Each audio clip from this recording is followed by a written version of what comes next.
하나님 말씀 읽겠습니다. 신약성경 요한복음 20장 19절에서 29절까지입니다. 요한복음 20장 19절에서 29절, 신약성경 183쪽입니다. 제가 읽어드립니다. 이날 곧 안식 후 첫날 저녁 때에 제자들이 유대인들을 두려워하여 모인 곳에 문들을 닫았더니 예수께서 오사 가운데 서서 이르시되 너희에게 평강이 있을지어다. 이 말씀을 하시고 손과 옆구리를 보이시니 제자들이 주를 보고 기뻐하더라. 예수께서 또 이르시되 너희에게 평강이 있을지어다. 아버지께서 나를 보내신 것 같이 나도 너희를 보내노라. 이 말씀을 하시고 그들을 향하사 숨을 내쉬며 이르시되 성령을 받으라. 너희가 누구의 죄든지 사하면 사하여질 것이요 누구의 죄든지 그대로 두면 그대로 있으리라 하시니라. 12 제자 중에 하나로서 디두모라 불리는 도마는 예수께서 오셨을 때에 함께 있지 아니한지라. 다른 제자들이 그에게 이르되 우리가 주를 보았노라 하니 도마가 이르되 내가 그의 손에 못자국을 보며 내 손가락을 그 못자국에 넣으며 내 손을 그 옆구리에 넣어보지 않고는 믿지 아니하겠노라 하니라. 8회를 지나서 제자들이 다시 집안에 있을 때에 도마도 함께 있고 문들이 닫혔는데 예수께서 오사 가운데 서서 이르시되 너희에게 평강이 있을지어다 하시고 도마에게 이르시되 내 손가락을 이리 내밀어 내 손을 보고 내 손을 내밀어 내 옆구리에 넣어보라. 그리하여 믿음 없는 자가 되지 말고 믿는 자가 되라. 도마가 대답하여 이르되 나의 주님이시요 나의 하나님이시니이다. 예수께서 이르시되 너는 나를 본고로 믿느냐? 보지 못하고 믿는 자들은 복되도다 하시니라. 아멘. 잠시 기도하고 하나님 말씀 듣습니다. 은혜로우신 주님, 이 시간 말씀하여 주옵소서. 주의 말씀이 선포될 때에 말씀이 우리의 심령 속에서 쟁쟁하게 울리며 놀라운 치유의 역사, 회복의 역사가 일어나게 하여 주옵소서. 전하는 종을 불쌍히 여기시고 주의 말씀이 거침없이 성도들의 심령 속으로 흐르게 하여 주옵소서. 예수님의 이름으로 기도하옵나이다. 아멘. 성경은 이야기입니다. 복음서의 이야기도 그 이야기들을 자세히 들여다보고 듣게 되면 그 이야기가 우리 속에서 살아서 숨쉬는 것들을 느끼게 됩니다. 어떤 이야기도 머릿속에서 꾸며낸 이야기가 있지 않습니다. 왜냐 그러면 성경의 모든 이야기들을 자세히 들여다보면 많은 믿는 이들의 약점들이 그대로 노출되어 있습니다. 적어도 이게 꾸며낸 일이라면 일부러 약점들을 노출시킬 이유가 전혀 없는데도 그 약점들이 고스란히 드러나 있는 것을 보면서 저는 성경의 이야기가 그야말로 100% 진실하다는 사실, 그리고 그야말로 현장에 기반을 두고 있다는 사실을 정확하게 여러분들에게 말씀드릴 수 있습니다. 제자들의 의심과 불안이 그대로 드러나 있습니다. 그리고 오늘 본문 말씀을 살펴보면 그 의심, 불안, 두려움이 어떻게 극복되는지에 대한 이야기도 나옵니다. 현재 우리의 상황과 대단히 비슷하지 않습니까? 우리 속에 있는 의심, 삶에 대한 불안과 두려움, 우리는 과연 어떻게 극복할 수 있는지 오늘 말씀이 우리에게 큰 유익을 줍니다. 예수님께서 십자가에 돌아가신 이후 제자들은 그야말로 진공 상태에 빠졌습니다. 요즘 아이들이 쓰는 말로 멘붕이라는 말이 더 정확할 것 같습니다. 제자들의 방향이 그야말로 상실됐습니다. 의심, 두려움, 불안이 제자들 마음속에 가득 차 있었습니다. 그런데 그 순간에 예수님께서 나타나셔서 제자들에게 길지도 않은 4마디의 당부의 말씀을 해주셨습니다. 그 말씀 마음에 잘 새기면 의심도 이기고 불안도 이기고 두려움도 이길 수 있습니다. 오늘 본문 말씀을 들으면서 그 말씀에 귀 기울였으면 합니다. 첫 번째 말씀, 평강이 있을지어다. 너희에게 평강이 있을지어다. 19절 말씀 읽겠습니다. 이날 곧 안식 후 첫날 저녁 때에 제자들이 유대인들을 두려워하여 모인 곳의 문들을 닫았더니 예수께서 오사 가운데 서서 이르시되 너희에게 평강이 있을지어다. 21절도 읽겠습니다. 예수께서 또 이르시되 너희에게 평강이 있을지어다. 거기까지만 읽겠습니다. 아시는 대로 이 평강이 있을지어다는 유대인들의 기본적인 인사, 우리가 사람 만나면 안녕하세요 하듯이 유대인들은 만나면 샬롬 그럽니다. 그냥 예수님께서 부활하신 다음에 제자들한테 만나서 얘들아 안녕? 이렇게 말씀하신 것으로 볼 수 있지만 저는 이 샬롬이라는 인사가, 평강이 있을지어다라는 이 인사가 예사롭게 들리진 않습니다. 인사도 사람 따라 다릅니다. 누가 인사하느냐에 따라서 그 인사의 무게가 다릅니다. 언제 인사하는지에 따라서 그 인사는 중요하기도 하고 별로 중요하지 않기도 합니다. 부활의 주님께서 의심, 불안, 두려움이 가득해서 벌벌 떨고 있는 제자들에게 나타나셔 하신 인사가 샬롬, 평강이 있을지어다입니다. 예수님의 인사는 이제 너희들은 더 이상 의심, 불안, 두려움에 시달리지 않아도 된다. 이제부터는 평강할 수 있다라고 말씀하시는 위로와 격려로 저에게는 들립니다. 여러분들의 삶은 요즘 어떻습니까? 의심, 불안, 두려움이 꽉 차 있는지 모르겠습니다. 근데 예수님께서 여러분에게 나타나셔서 여러분 얼굴 앞에서 샬롬, 평강이 있을지어다라고 말씀하시면 여러분 어떤 느낌이시겠습니까? 이 시간 예수님께서 코로나 때문에 많이 힘들고 괴롭고 두려운 여러분들에게 오셔서 샬롬의 인사를, 평강이 있을지어다라고 인사해 주십니다.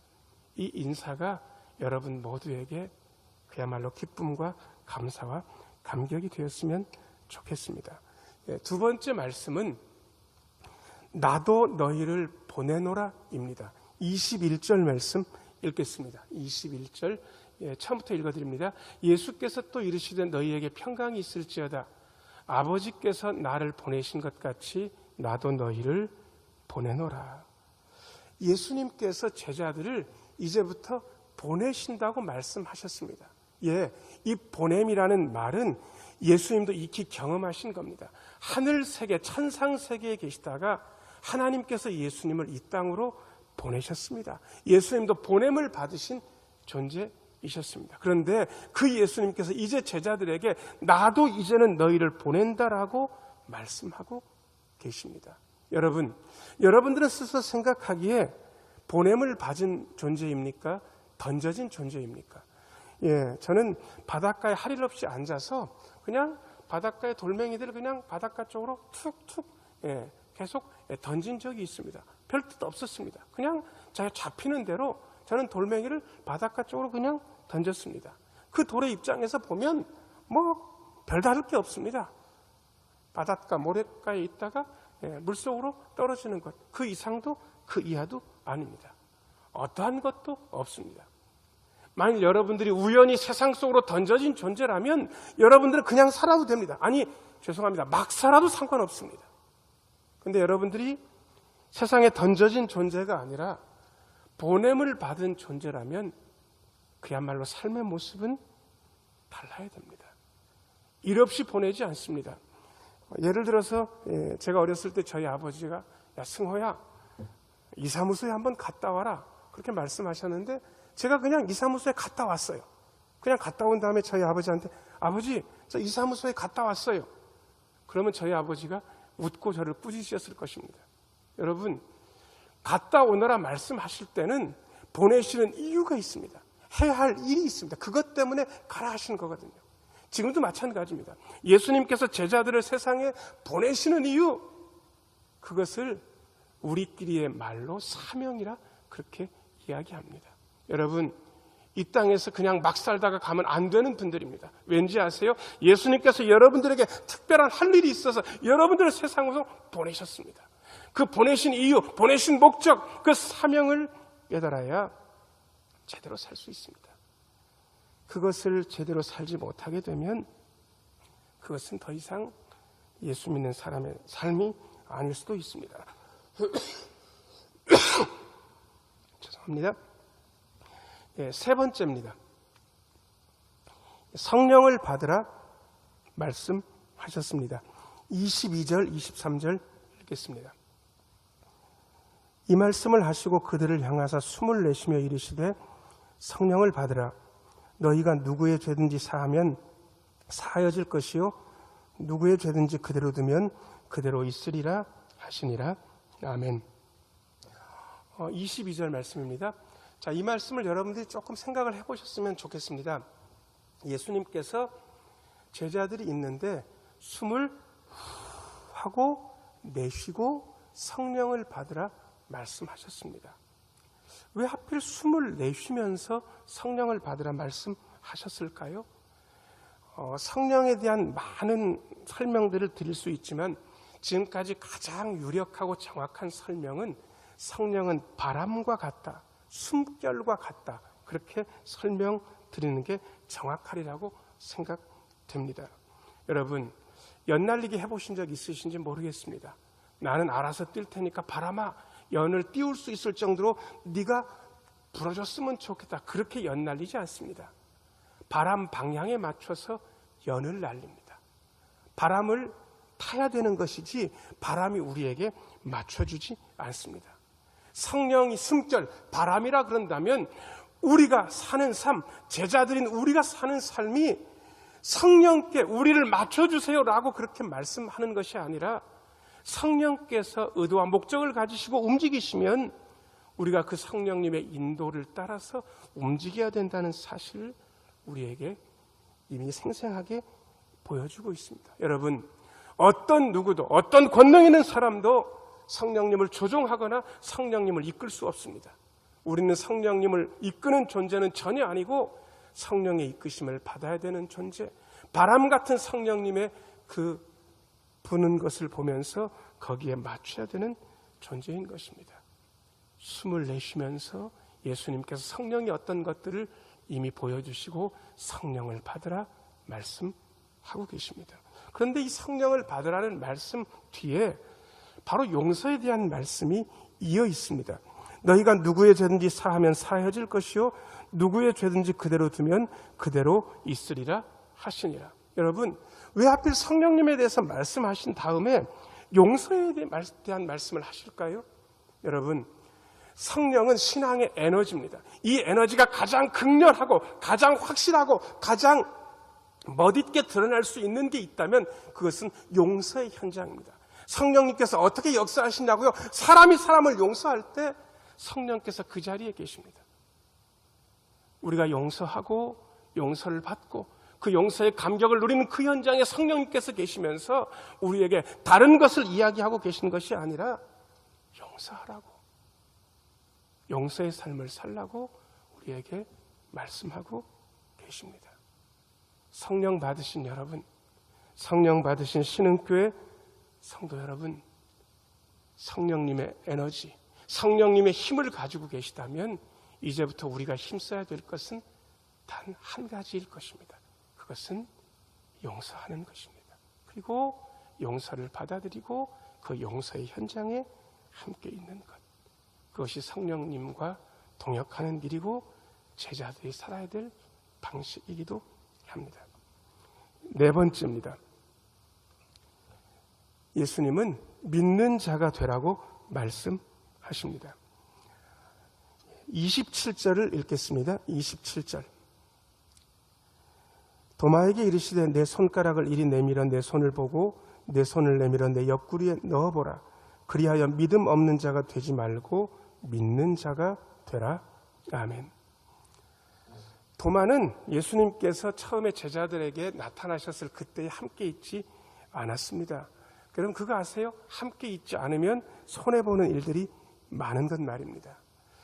함께 있지 않으면 정작 들어야 될 것을 못 듣습니다. 정작 보아야 될 것을 보지 못합니다. 도마는 처음에 예수님께서 제자들에게 나타나셨을 때에 함께 있지 않았습니다. 제자들이 도마에게 이야기했습니다. 야, 우리가 주님을 봤어. 도마는 믿을 수 없었습니다. 도마는 이렇게 얘기합니다. 내가 내 눈으로 그 못자국 봐야 믿겠다. 손가락을 그 못자국에 넣어봐야 되겠다. 내 손을 그 옆구리에 넣어봐야 내가 믿을 수 있겠다라고 도마는 그렇게 이야기했습니다. 한 8일쯤 지나서 예수님께서 도마도 있을 때 제자들에게 나타나셨습니다. 그리고 도마의 말씀을 꼭 들으신 것처럼 예수님께서 이렇게 말씀하십니다. 내 손을 보고 손을 내밀어 옆구리에 넣어보라. 그리하여 믿음 없는 자가 되지 말고 믿는 자가 되라. 저는 믿음 없는 도마라고 욕하는 사람들을 별로 좋아하지 않습니다. 제가 도마라고 해도요, 도마 이상의 이야기, 도마 이상의 반응을 할 수는 없었을 것 같습니다. 여러분, 사람이 죽었다가 살아난 것을 어떻게 믿습니까? 너무도 당연하지 않습니까? 저는 의심 많은 도마라는 말 자체는 틀렸다라는 생각을 지금까지도 가지고 있습니다. 의심 많은 도마가 아니라 정상적인 도마, 상식적인 도마. 그런데 예수님은 도마에게 나타나셔서 야, 네가 그렇게 상식적이고 그리고 건전한 생각을 가지고 있으니까 괜찮다라고 칭찬하지 않으셨습니다. 믿음 없는 자가 되지 말고 믿는 자가 되라고 예수님께서 도마에게 말씀해 주셨습니다. 실제로 부활하신 예수님을 보니까 도마는 손 가지고 예수님의 못자국에 넣어볼 필요도 없었을 것이고 그 손 옆구리에 넣어볼 이유도 없다는 사실을 깨달아 알았을 것입니다. 도마는 예수님께 이렇게 고백합니다. 나의 주님, 나의 하나님. 예수님께서 도마의 고백을 들으시고 야, 너는 본고로 믿느냐? 보지 않고도 믿는 자는 복되도다라고 말씀하셨습니다. 여러분, 저하고 여러분들은 도마처럼 예수님을 보고 믿을 수는 없습니다. 우리는 어떻게 믿어야 되냐 그러면 그저 들어 믿을 수밖에 없는 그러한 사람들입니다. 예수님께서 우리에게 말씀하고 계십니다. 꼭 봐야 믿겠느냐 아니면 들은 것으로 충분하다고 생각하고 믿을 수 있겠느냐라고 말씀하고 계십니다. 저는 예수님이 부활하셨다는 것을 증언해 준 분들이 진실하다는 사실을, 추호의 가감도 없이 그야말로 진실을 전했다는 사실을 받아들일 수 있을 것 같습니다. 그래서 예수님의 부활의 현장에 제가 직접 제 눈으로 보진 못해도 예수님의 부활의 증언을 믿을 수 있다라고 여기고 그리고 그 증언에 저는 아멘할 수 있었습니다. 여러분들도 그러리라 생각됩니다. 믿음 없는 자가 되지 말고 믿는 자가 되라 예수님께서 말씀하셨습니다. 사랑하는 여러분, 우리는 모두 예수님께 보냄을 받은 사명자입니다. 예수님께서 우리에게 성령을 받으라 말씀하시고 믿는 자가 되라고 말씀하시면서 이제는 새롭게 그리고 다시 살아날 수 있다라고 말씀하고 계십니다. 의심, 불안, 두려움이 우리 모두의 마음에 있을지라 또 우리는 예수님이 주신 평강을 다시 한번 마음속에 받아들이고 예수님께서 우리에게 말씀하신 그 사명을 다시 한번 깨달아 알며 우리 안에서 약동하고 계신 성령님의 힘을 힘입어서 용서의 삶을 믿음 가지고 살 수 있습니다. 예수님께서 우리에게 일러주신 네 마디 말씀, 평강이 있을지어다 나도 너희를 보내노라 성령을 받으라 믿는 자가 되라, 이 말씀 마음에 간직하시고 예수님의 제자로 힘있게 나아가시는 우리 모두가 되기를 예수님의 이름으로 축복합니다. 기도하겠습니다. 은혜로우신 주님, 의심과 불안과 두려움에 빠진 제자들에게 오셔서 일러주신 예수님의 네 마디 말씀을 다시 한번 생각했습니다. 평강이 있을지어다 나도 너희를 보내노라 성령을 받으라 믿는 자가 되라, 이 말씀 마음에 새기고 주님의 손 붙잡고 부활의 능력 가지고 힘있게 믿음 생활 잘해 나갈 수 있는 우리 모두가 되게 하여 주옵소서. 예수님 이름으로 기도하옵나이다. 이제는 우리 주 예수 그리스도의 은혜와 아버지 하나님의 지극하신 사랑과 성령님의 돌보심, 인도하심, 교통하심이 예수님의 당부의 말씀 평강이 있을지어다 나도 너희를 보내노라 성령을 받으라 믿는 자가 되라 하신 말씀 마음에 새기며 세상을 향해 나아가는 우리 모두의 심령과 가정과 행하는 모든 일 위에 우리 신흥 교회 위에 이 지역 위에 우리 대한민국 위에 이제부터 영원토록 함께 하시기를 간절히 축원하옵나이다. 아멘.